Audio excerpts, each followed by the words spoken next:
പാകിസ്ഥാനുമായി യുദ്ധസമാന സാഹചര്യം നിലനിൽക്കെ ലോകരാജ്യങ്ങളുടെ പിന്തുണ ഉറപ്പാക്കി ഇന്ത്യ. എല്ലാവിധ പിന്തുണയും വാഗ്ദാനം ചെയ്ത് ബ്രിട്ടന്റെയും നെതർലൻഡിന്റെയും പ്രധാനമന്ത്രിമാർ ഇന്ന് പ്രധാനമന്ത്രി നരേന്ദ്രമോദിയുമായി ഫോണിൽ സംസാരിച്ചു.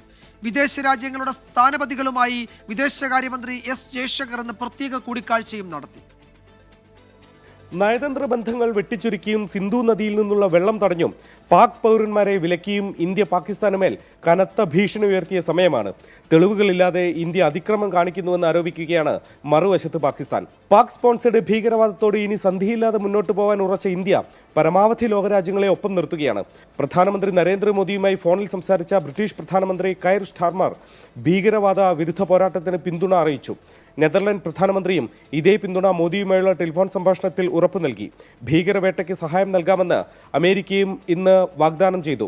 ഇസ്രായേൽ, അർജന്റീന, സൗദി, ഈജിപ്ത് തുടങ്ങിയ രാജ്യങ്ങളുടെ നയതന്ത്ര പ്രതിനിധികളുമായി വിദേശകാര്യമന്ത്രി എസ് ജയശങ്കറും ഇന്ന് ചർച്ച നടത്തി. ഒരുമിച്ച് നിൽക്കാമെന്നാണ് ചർച്ചയിലെ തീരുമാനം. പാകിസ്ഥാനെതിരായ നടപടികൾ പ്രഖ്യാപിച്ചതിന് പിന്നാലെ തെരഞ്ഞെടുത്ത രാജ്യങ്ങളുടെ സ്ഥാനപതികളോട് ഇന്ത്യ സാഹചര്യം വിശദീകരിച്ച് നൽകിയതുമാണ്. ചുരുക്കത്തിൽ പാകിസ്ഥാനെ അന്താരാഷ്ട്ര തലത്തിൽ ഒറ്റപ്പെടുത്താനുള്ള ഇന്ത്യയുടെ ശ്രമങ്ങൾ ഫലം കാണുകയാണ്. 24 ഡൽഹി.